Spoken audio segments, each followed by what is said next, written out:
My name is Opaline Ruth Monroe. I'm 84 years old, and I have nothing but the rain on my skin and the gravel under my bare feet. It was after midnight when it happened. The door slammed behind me so fast, the wind didn't even have time to catch it. I was pushed out onto the porch, wearing nothing but the nightgown I'd sewn myself 30 years ago, now ragged and soaked in the downpour. My gray hair clung to my cheeks. My hands trembled as I tried to cover myself. Behind the door, I heard laughter, familiar voices, my grandson giggling, his sister recording me on her phone, and my own son's voice shouting, "She deserves it. She's a burden." They had thrown me out like trash. I stood in the dark, drenched, humiliated. The porch light flicked off. The camera above blinked red, still recording. I could barely breathe. This was my son's house. I raised him. I gave him everything. And now this? A single message had changed everything earlier that day. It read, "Ma, it's time you find somewhere else. Elaine's tired of you. We all are." Elaine, my daughter-in-law. The one I gave my wedding pearls to when they got married. The one I nursed when she had morning sickness with both children. The same woman who now stood inside with her arms crossed, watching me through the glass like I was a stranger. I had nowhere to go. My pension check hadn't come in yet. My things, my Bible, my quilt, my glasses, were still inside. Even my dentures. They didn't let me take a thing. I shuffled away from the house. Each step felt like an insult. My feet sank into the mud as the rain beat harder. The mailbox had my name etched on it. I had paid for it. I bought that land when my husband died. But after I signed it over to my son 5 years ago to help with the taxes, it was no longer mine. I never thought he'd turn on me like this. What hurt more than the cold and the shame was the way the children laughed. These were my grandchildren. I taught them to read. I braided their hair. I saved every crayon drawing they ever made. And now they were filming me like I was a joke. I turned the corner, away from the house. The street was quiet, but a few porch lights flicked on as neighbors peeked out their windows. No one came out. No one offered help.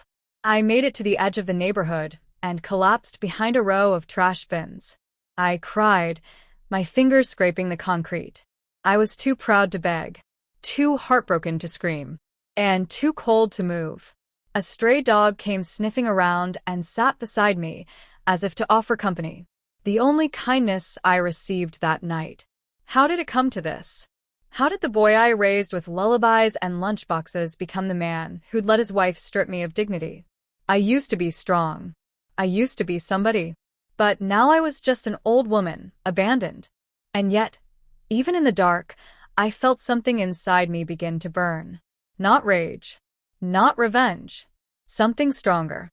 Resolve. If they thought this was the end of my story, they didn't know who raised them. Because I was going to rise. And they would watch. But first, I had to find somewhere dry to sleep.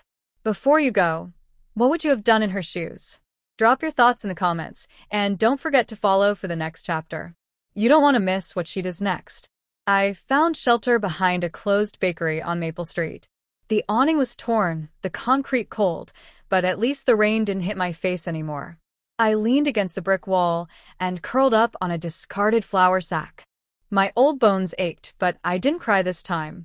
I just stared into the dark and let the hours pass. By morning, my nightgown was stiff with cold.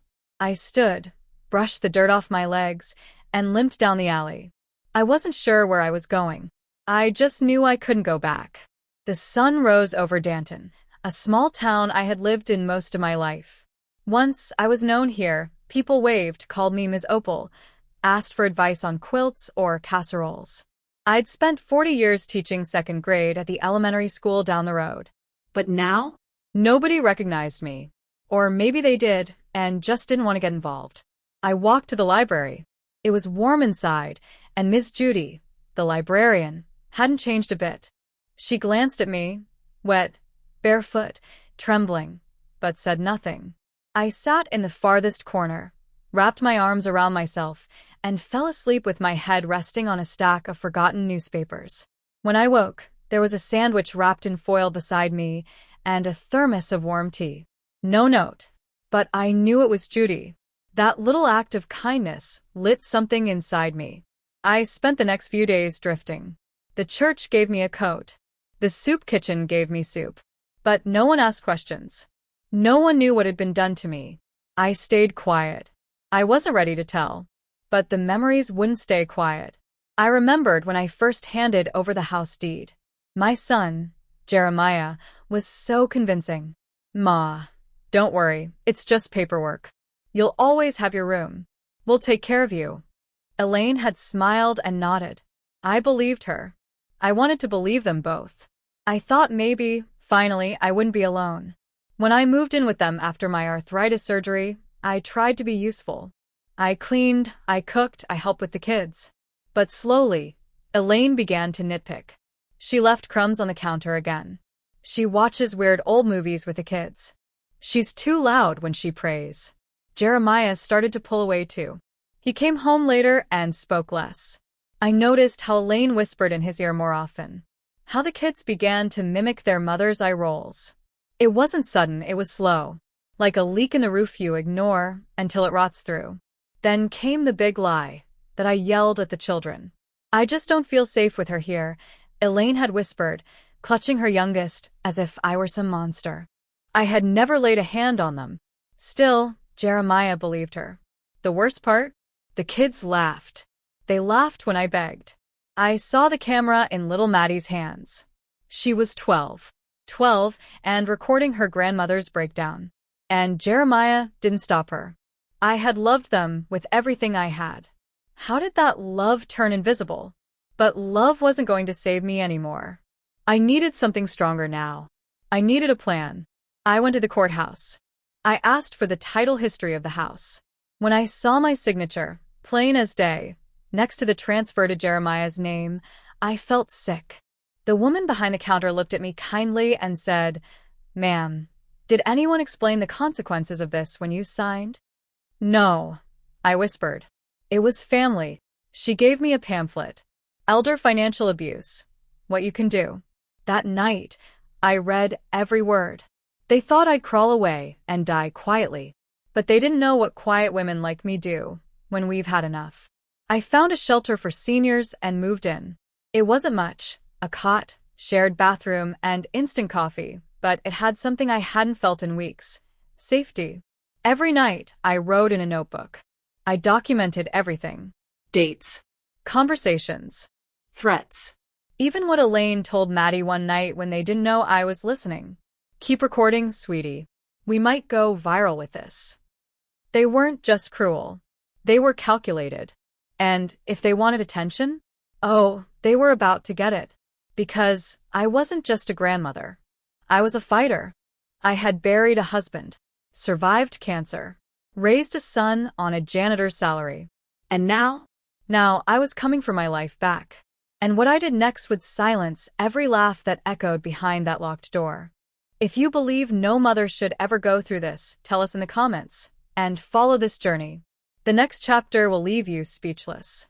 3 weeks after they threw me out like a stray dog, I walked into the lawyer's office wearing a donated blazer, a pair of secondhand shoes, and the calm of a woman with nothing left to lose.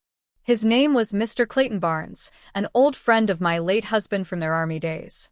I hadn't seen him in over a decade, but when I called and said, "Clayton, they stole my house and filmed me naked in the rain," he told me to come in immediately. I placed my worn notebook on his desk. He read it cover to cover, without interrupting. Page after page, my memories, their cruelty, the text messages, the video I finally found circulating online. That video was the final crack in my old heart. 37 seconds of me banging on the locked door in the rain while the children giggled behind it. They uploaded it with the caption, "When Grandma Doesn't Get the Hint." It had over 40,000 views. They made me a joke. But I wasn't laughing. Mr. Barnes leaned back in his leather chair, eyes narrowed. "Opaline, you have a case. A strong one. Elder abuse. Emotional cruelty. Potential financial fraud. This isn't just wrong. It's criminal." I felt my hands shake. Not from fear. From hope. Can we win? I asked. He didn't smile. He just said, "Oh, we won't just win. We'll make sure they never do this to another mother again." From that moment, everything shifted. I stayed at the shelter, but now I had purpose. With Clayton's help, we filed an injunction to freeze the title transfer. He began gathering evidence, texts, emails, even a deposition from the librarian who saw me that morning. Meanwhile, I began attending support group meetings at the shelter. I listened to other women, mothers, grandmothers who had been neglected, swindled, discarded. Their stories made mine feel less lonely. One woman had her car taken by her daughter. Another's son emptied her retirement account and left her in a motel. This wasn't just happening to me. It was happening everywhere. One night, I told my story to the group. When I finished, no one clapped. They stood. That same week, a woman named Carla, who ran a podcast called Mothers Left Behind, asked if she could record my story. I agreed. Not because I wanted revenge, but because I wanted to be heard. And heard I was. The episode went viral. I didn't use their real names on the show, but people started connecting the dots. Especially when Carla pulled up the video from the internet and blurred my face. But the voices in the background? They weren't blurred. The internet turned. Fast. Suddenly, Elaine's Facebook page was flooded with angry comments. Jeremiah's job, he was a public school principal, received anonymous emails. The video was no longer funny. It was shameful. I watched them squirm from a distance. Not out of pettiness, but because for once, they were being held accountable. Still, I wasn't finished. Clayton told me the court hearing for the house would be in a few weeks. I began preparing a statement. But then something unexpected happened. Elaine showed up at the shelter, wearing a trench coat and oversized glasses, like someone trying not to be recognized. She waited at the front desk for 30 minutes until I agreed to see her. I walked down the hall and stood before the woman who stole my peace, my home, and my son's love. Her mascara was smeared. "Opaline," she whispered, "I didn't think it would get this far." I said nothing. She shifted. "Jeremiah wants to talk. We can work something out. Privately." I raised an eyebrow. "Now you want privacy?" After putting my shame on the internet. Her lips trembled. "We didn't know it'd go that far. It was just supposed to be a joke." I stepped closer. Calm. Firm. "You didn't ruin me. You revealed me. You exposed the strength I forgot I had." Her eyes widened. "I'll see you in court." I turned and walked away. And that night, as I stared out the small shelter window at the streetlights, I realized something. They had laughed at me in the rain. But I was no longer wet. No longer cold. And the storm was just beginning. If you've ever watched someone reclaim their dignity after betrayal, tell us in the comments. And make sure you follow this story. Because in the next chapter, court isn't the only place where the truth explodes. The courtroom was packed. Not because my case was famous, yet, but because people knew. Mothers from the support group came. Carla from the podcast sat in the front row, notebook in hand. Even Miss Judy from the library was there, her hair neatly pinned and her expression firm. But the most surprising face? My granddaughter, Maddie. She sat near the back, not with her parents. Alone. Hood up. Eyes low. When the judge called my name, I stood. 84 years old. Spine bent but unbroken. Jeremiah was seated at the defense table in a navy suit, looking smaller than I remembered. Elaine sat beside him, her jaw tight. No wedding ring. The judge, a gray-haired woman named Honorable Gwen Mallory, reviewed the evidence. The property deed transfer, my medical history showing dependents, the shelter report, and yes, the video. When the courtroom lights dimmed to play it, I thought I'd vomit. The rain. My voice. The laughter. The judge paused it halfway through. Enough. The silence afterward was deafening. Elaine looked ready to cry. Jeremiah stared at his lap. Then it was my turn. I approached the podium slowly, gripping it with both hands. "Your Honor," I began, "I gave my life to my son. Not because I expected anything in return, but because I loved him." I wiped his tears, cleaned his cuts, Sold my wedding ring to pay his college tuition. I glanced at him. His eyes avoided mine. When he asked for my house deed, I didn't hesitate. I trusted him. But trust is a fragile thing. And when it breaks, it cuts deeper than any knife. The judge nodded, inviting me to continue. I'm not here today to destroy my son's life. I'm here to reclaim my own. And then I ended with the words that shook the room. You can lose your home, your money, your pride. But if you hold on to your dignity, truly hold on, you can rebuild anything. The judge looked at me with something between awe and sadness. That afternoon, she ruled. The property transfer was invalid due to coercion and lack of informed consent. Full ownership of the house was restored to me, and an investigation into financial elder abuse was opened. It was a legal victory, but it didn't fix everything. As I walked out of the courtroom, reporters rushed forward. I said nothing. I didn't need to. What stopped me cold was Maddie. She followed me out. "Grandma," she whispered. I turned. Her face was streaked with tears. "I'm sorry. I didn't know it was that bad. I just did what Mom told me." I looked at her. This child who once held my hand crossing the street, who I rocked to sleep, who filmed me for laughs. "I know," I said quietly. "You're still learning right from wrong. But now you know." She nodded, barely holding herself together. "Can I come see you? Help you move back in?" I didn't answer right away, because something deeper than forgiveness was rising in me: clarity. "Yes," I said at last. "But not as a helper, as a witness. Because you need to see what survival looks like." That night, I slept in my own bed. My old quilt still folded in the chest. My Bible still on the shelf. Everything smelled like dust and memory. But I wasn't afraid. The next morning, I stood on the porch, the same one they threw me off weeks ago, and looked at the rising sun. The grass sparkled with dew. And my phone buzzed. It was a message from a woman in Minnesota. "My daughter heard your podcast. She apologized for how she's treated me. Thank you." I stared at it for a long time. This wasn't just my story anymore. It was ours. A story for every grandmother who was pushed aside. Every mother who was told she was too much. Every woman who had her dignity stripped in silence. But the battle wasn't over. Because Elaine? She wasn't done. A week later, I received a letter from her lawyer. She was suing me for emotional distress.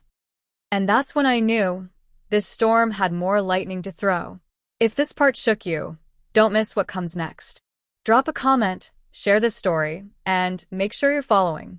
Because the next chapter will expose everything Elaine tried to hide. The lawsuit hit like a punch in the stomach. I held the letter in my hands for nearly an hour before I opened it. Elaine was suing me for emotional distress, public defamation, and undue hardship. She claimed the podcast episode had caused her to lose friends, job opportunities, and her mental peace. She wanted $200,000 in damages. I didn't have $20 to spare. I took the papers to Mr. Barnes the next morning. He read through them without flinching, then set them down with a sharp sigh. "She thinks this is chess," he said. "But she doesn't realize you're playing a different game now. We'll respond formally and swiftly."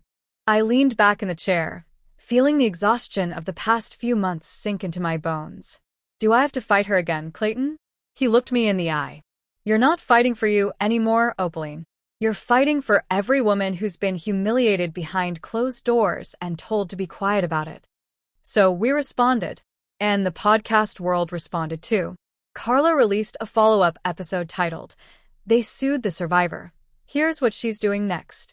It exploded. Over 1 million listens in a week. Emails flooded in. Support groups from California to South Carolina reached out. Women shared stories. Some cried. Some offered legal donations. One woman said she'd leave her abusive daughter today because she heard my voice and finally believed she deserved better. Still, Elaine didn't back down. In her next online statement, written with her lawyer's help, she painted herself as the victim, claimed I had manipulated the family, that I exaggerated everything, that the video was taken out of context. But what she didn't know I had context now. Clayton hired a digital forensics expert to recover deleted files from my old phone, messages I had saved years ago. There were texts from Elaine threatening me, voice notes from Jeremiah yelling, even a picture of bruises I had taken when I tripped in the kitchen, and Elaine refused to call for help because, "You'll be fine, old people bruise over nothing." We filed a countersuit. Not for revenge. For justice. It was around that time that Maddie started visiting more. Quietly. She didn't speak much. Sometimes she brought groceries. Sometimes just sat with me on the porch. One day she asked, "Do you hate us?" I shook my head slowly. Hate is heavy. And I've carried enough already. She nodded. I showed the video to my school counselor. I told the truth. "I want to be better, Grandma." For the first time in a long while, I smiled without pain. But the road wasn't smooth. Elaine showed up at a community town hall meeting I was invited to speak at. She stood in the back, arms folded, flanked by 2 reporters. When I looked up from the podium and saw her, I paused for a long breath. I was tempted to call her out, but I didn't. I told my story again. The right way. The quiet way. And when I ended with, "No matter who pushes you down, you rise," the room stood and clapped. Elaine left halfway through. But I didn't miss the trembling in her hands as she walked out. The court date for her lawsuit arrived 2 weeks later. Outside the courthouse, a group of elderly women held signs. "We believe offline. Mothers deserve respect. Age isn't a crime." Inside, the judge reviewed the lawsuit. And then the countersuit. She asked Elaine's lawyer, "Do you have any documentation of emotional distress outside of online backlash?" He shuffled papers. She's been under stress." The judge turned to me. "Do you wish to settle?" I stood slowly. "I wish to live in peace, not silence." She nodded. And then she did something unexpected. She threw out Elaine's case and let mine proceed. Elaine left in tears that day. Jeremiah never showed up. But I wasn't watching them anymore. I had a life to rebuild. That night, as I lit a small candle in my kitchen, my own kitchen, I whispered aloud, "Thank you." Not to anyone in particular. Just to the air. To survival. To starting over. But the story wasn't over yet. Because the next day, a letter came in the mail. From Jeremiah. 3 pages long. Apologizing. Explaining. Pleading. He said he had left Elaine. That he didn't know how far things had gone. That he was ashamed. But the final line? "Can I come home?" And for the first time in my life, I didn't know what to say. If you've ever had to choose between healing and history, tell us in the comments. And follow this journey, because in the next chapter, she must make the most painful decision of all. The letter from Jeremiah sat on my kitchen table for 4 days. Each time I walked by it, my fingers itched to open it again. To read his words once more. Can I come home? That one question carried the weight of decades, of lullabies and scraped knees, graduations and gray hairs. But also betrayal. Silence. Humiliation. On the 5th day, I called Maddie. "Do you believe your father is sorry?" I asked. She was quiet on the other end. Then, "I think he wants forgiveness, Grandma. But I don't know if he knows what that means." That night, I didn't sleep. I sat in the living room, surrounded by the quilt I had sewn when Jeremiah was a baby.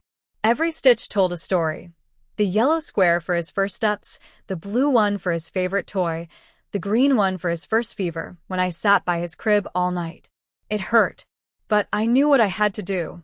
The next morning, I asked Clayton to meet me at a neutral cafe in town. I told him everything.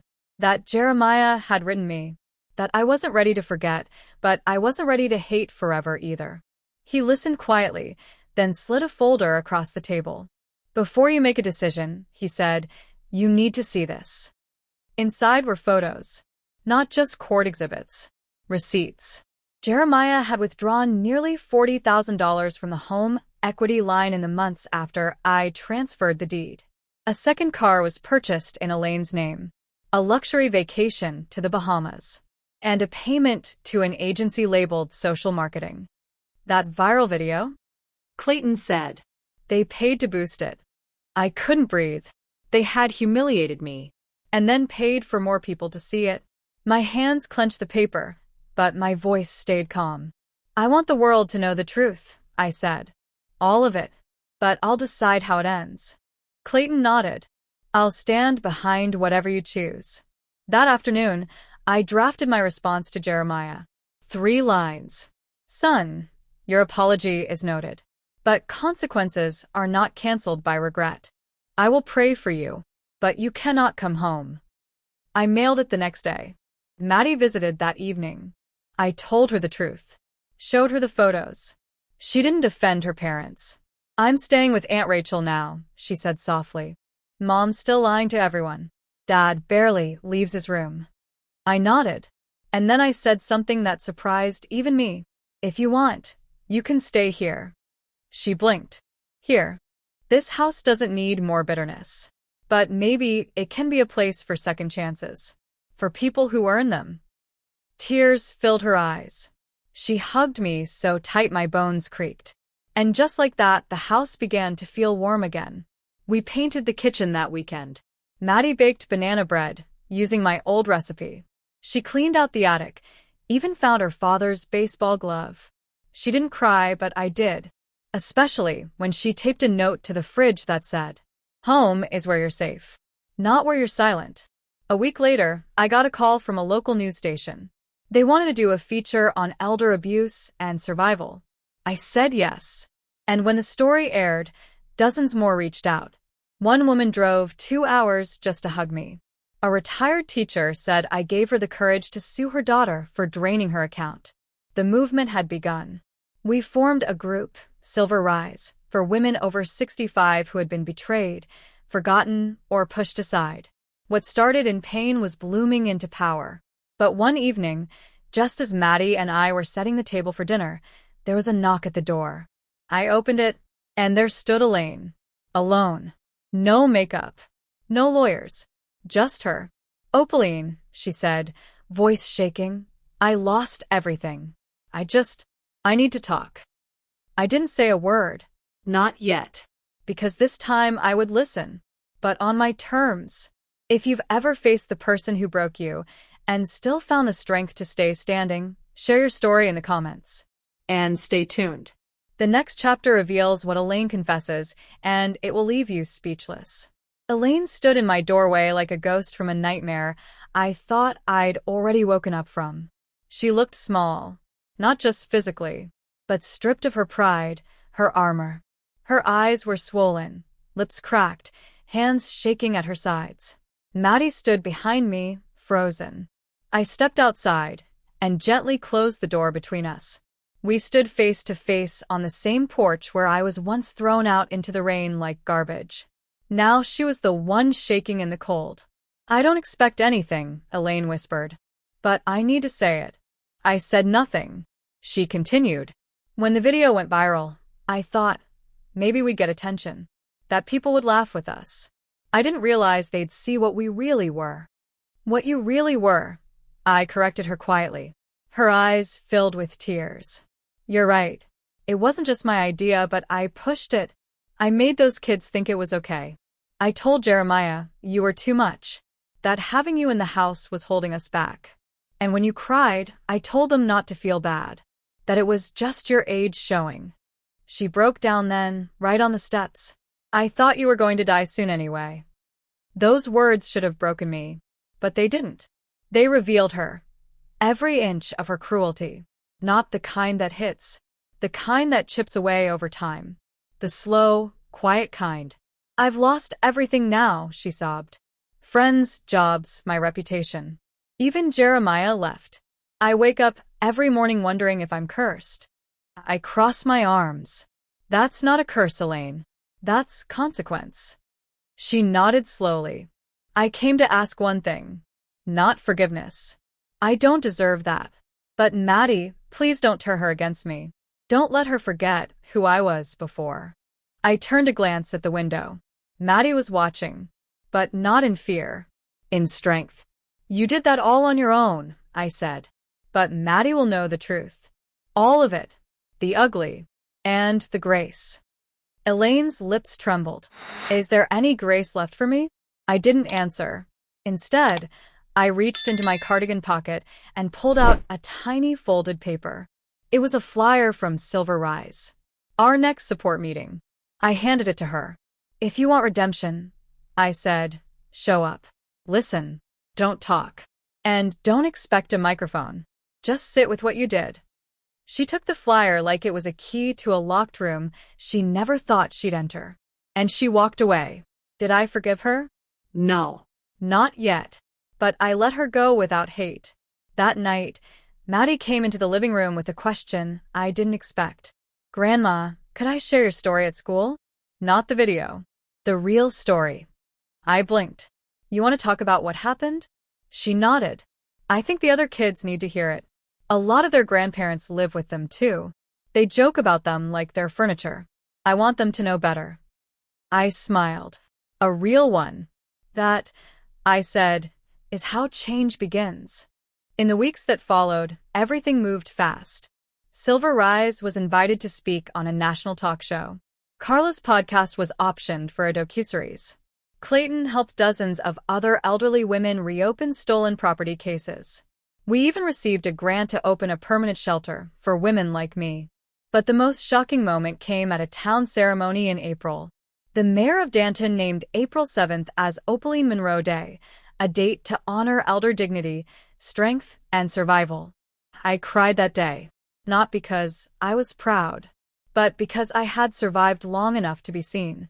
And just when I thought the last surprise had come, I received a package at my door. No name, just a wooden box. Inside it was Jeremiah's old baseball glove. And beneath it, a letter. Ma. I don't deserve your porch, but I pray someday I'll deserve your memory. I'm getting help. I'm learning. Please tell Maddie I'm proud of her.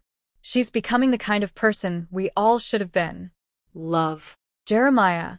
For the first time in a long time, I believed him. But nothing prepared me for what would happen the next morning. The day the video came back, reposted, with a voiceover added and a new twist no one expected. If you've made it this far, comment below, should she finally forgive or close the chapter forever? And don't miss the final episode, because the truth behind that video is about to change everything. The video was back online, but it wasn't the same. This time, it had a voiceover, a calm, reflective narration that played over the familiar footage of me, soaked and sobbing in the rain, banging on the locked door. The new version didn't mock me. It honored me, the voice said. This isn't a story about cruelty. It's about survival. This isn't a joke. It's the moment a mother was broken, and then rebuilt herself. Her name is Opaline Monroe, and she is not forgotten. The video ended with the logo of Silver Rise, our group. I was stunned. I hadn't approved it. I didn't even know it existed. It had been posted by Maddie. Within 24 hours, it had over 2 million views. The comments flooded in. I showed this to my daughter. She cried. We need to protect our elders. Period. Opaline is a national treasure. This made me call my grandma for the first time in years. And then a message came through my inbox. From the producers of The Morning Table, a national daytime TV show. They wanted me as a guest. Live. I stared at the message for a long while. I wasn't chasing fame, but I had learned something in these painful months. Sometimes your voice isn't just yours. Sometimes it belongs to everyone who has been silenced before you. I agreed. On the morning of the show, Maddie traveled with me. She wore a navy blazer and held my hand tighter than ever before. Backstage, I looked into the mirror. The woman staring back at me was older. Yes, but stronger. Clear-eyed. Whole. When I walked onto the stage, the crowd rose. The host asked the first question. Ms. Monroe, what would you say to the families watching today who have pushed their elders aside? I took a breath. I'd say this. Your parents don't stop being people because they get older. They don't become trash. They don't stop feeling pain just because you stop noticing. If you're lucky, one day you'll be old. And if you've sown love, you'll reap it. But if you've sown cruelty, you'll reap silence. The audience was completely still. I continued. I didn't tell my story for pity. I told it for change. Because the minute one more mother is dragged into the rain, we all lose something sacred. After the show, I was approached by producers who wanted to turn my journey into a film. I politely declined. I'm not a character, I said. I'm a grandmother with a second chance. That's enough. And speaking of second chances, Jeremiah called me 2 weeks later. He sounded different. Tired. Honest. I'm in counseling now, Ma. I see it all clearly. The silence. The selfishness. I don't expect your forgiveness, but I want to keep earning it. I didn't speak for a moment. Then I said, I'll be here.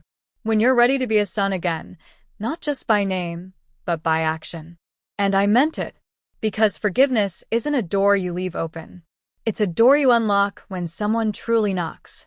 Today, my home is full of warmth again. Maddie lives with me. We cook, we garden, we volunteer together. The community raised money for Silver Rise to open a second shelter in the next town. And every Sunday, a new woman walks through the doors, carrying her bags, her story, her broken pieces. And every Sunday, I look her in the eye and say the words I once needed someone to say to me. You're not invisible. You're not weak. You're just beginning again. And they always cry. Just like I did. But this time, the tears don't fall in silence. They fall in solidarity. If this story moved you, share it with someone who needs to hear it. Tell us in the comments, what does strength look like to you? And remember, no one is too old to start over. Not when love, dignity, and justice still have a voice. This is Grandma Tales. Thank you for walking this journey with me.